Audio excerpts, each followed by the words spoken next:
स्वागत है आपका कॉमर्स वाणी में। इस वीडियो में हम लागत लेखांकन में जो यूनिट आउटपुट चैप्टर है उसके बारे में देखेंगे। यह उन संस्थाओं के लिए उपयुक्त रहता है जो एक ही टाइप के प्रोडक्ट को कंटिन्यू प्रोडक्शन में लगाए रहते हैं और लार्ज क्वांटिटी में उनका प्रोडक्शन होता रहता है और वो उस एक वस्तु के संबंध में प्रति इकाई लागत ज्ञात करना चाहते हैं। वो प्रति इकाई लागत किसी भी रूप में हो सकती है, जैसे आपकी प्रति इकाई लागत खनन उद्योग में प्रति टन के रूप में हो सकती है, दुग्ध उद्योग में प्रति लीटर हो सकती है, ईंट प्रति 1000 ईंट पे हो सकती है, कागज़ प्रति रिम पे हो सकता है, ऐसे ही सूत आपका प्रति किलोग्राम हो सकता है, कोयला आपका प्रति टन हो सकता है, शक्कर या चीनी जो उद्योग है वो प्रति क्विंटल हो सकता है, शराब प्रति बैरल हो सकता है। ये किसी वस्तु के संबंध में प्रति इकाई लागत को इंगित करते हैं। इकाई या एकल उत्पादन लागत के अंतर्गत सामान्यतः प्रति इकाई लागत ज्ञात करने के 3 तरीके काम में लिए जाते हैं, 3 विधियां काम में ली जाती हैं। उन 3 विधियों में पहली लागत विवरण पत्र के नाम से है, दूसरी आपकी लागत पत्र के नाम से है और तीसरी उत्पादन खाता के नाम से है। अगर आप लागत विवरण पत्र की मेथड को अच्छे से समझ लेते हैं तो लागत पत्र भी आप अच्छे से समझ पाएंगे, अच्छे से फॉलो कर पाएंगे और उसी के आधार पर उत्पादन खाता भी आप अच्छे से बना पाएंगे। तो हम सबसे पहले लागत विवरण पत्र के बारे में ही सीखेंगे और उससे संबंधित आने वाले प्रश्नों पे बात करेंगे, एग्जाम्पल्स पे बात करेंगे।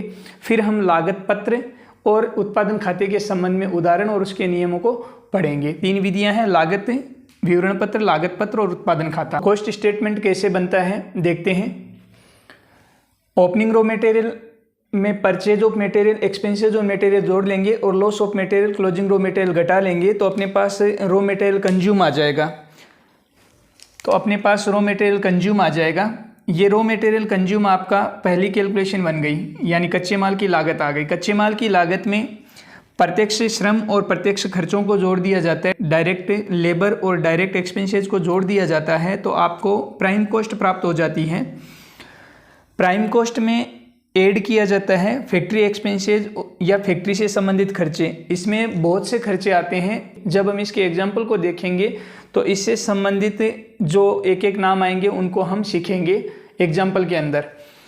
तो फैक्ट्री एक्सपेंसेज, फैक्ट्री से संबंधित सभी खर्चों को ले लिया जाएगा तो हमारे पास फैक्ट्री कॉस्ट आ जाती है। फैक्ट्री कॉस्ट में हम फैक्ट्री के अंदर जो काम चल रहा है वर्क इन प्रोग्रेस का ओपनिंग स्टॉक और क्लोजिंग स्टॉक एडजस्ट कर देंगे, अपने पास एक्चुअल फैक्ट्री कॉस्ट आ जाएगा। एक ध्यान रखना है, ये कोई इसके साथ का प्रारूप नहीं है, बल्कि आपको इसके नीचे ही ये वाला हिस्सा कंटिन्यू करना है।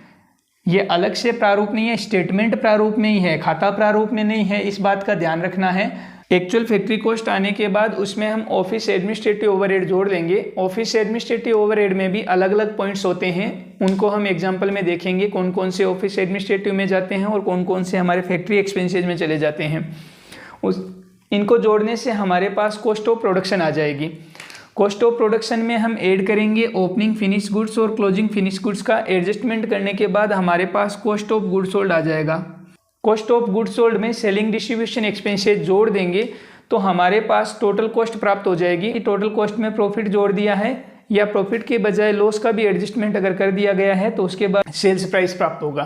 टेंडर प्राइस हमारे लिए सेल्स प्राइस के बराबर ही होता है, इसलिए हम टेंडर प्राइस या सेल्स प्राइस दोनों एक ही जगह पे काउंट कर लेते हैं, एक ही जगह कैलकुलेशन होती है। कॉस्ट स्टेटमेंट का ये प्रारूप आपको सीखना होगा, कौन सी मद किस में शामिल करेंगे वो अगर आपको क्लियर हो जाएगी, यानी फैक्ट्री का खर्चा फैक्ट्री में, ऑफिस का खर्चा ऑफिस में और बिक्री का खर्चा बिक्री में अगर हम शामिल कर लेंगे तो आपकी कैलकुलेशन या प्रति इकाई लागत जो ज्ञात कर रहे हैं वो क्लियर हो जाएगी। जब हम ये ज्ञात करते हैं तो इन सब का अलग अलग उद्देश्य है। यहाँ पर कच्चे माल की लागत आई है, यहाँ आपकी माल की मूल लागत आई है जिसमें माल के साथ में प्रत्यक्ष खर्चों को जोड़ दिया गया है, इसलिए प्राइम कॉस्ट इसको कहते हैं। यहाँ पर हमें फैक्ट्री के संबंध में माल फैक्ट्री तक कितना खर्च कर चुके हैं वो आता है फैक्ट्री कॉस्ट के संबंध में। और उसके बाद में यहाँ हमें कॉस्ट ऑफ प्रोडक्शन प्राप्त होता है। सामान्यतः प्रति इकाई उत्पादन लागत यहीं से निकलती है।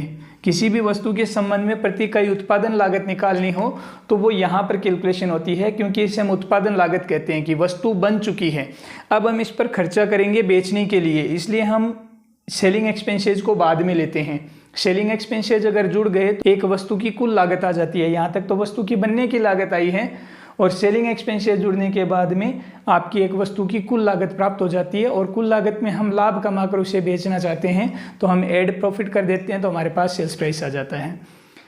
वीडियो में हम इतना ही शामिल करेंगे। इससे संबंधित न्यूमेरिकल क्वेश्चन को नेक्स्ट वीडियो में हल करेंगे। कॉमर्स वाणी में जुड़े रहने के लिए आपका बहुत बहुत धन्यवाद। चैनल पर नए हैं तो चैनल ज़रूर सब्सक्राइब करें।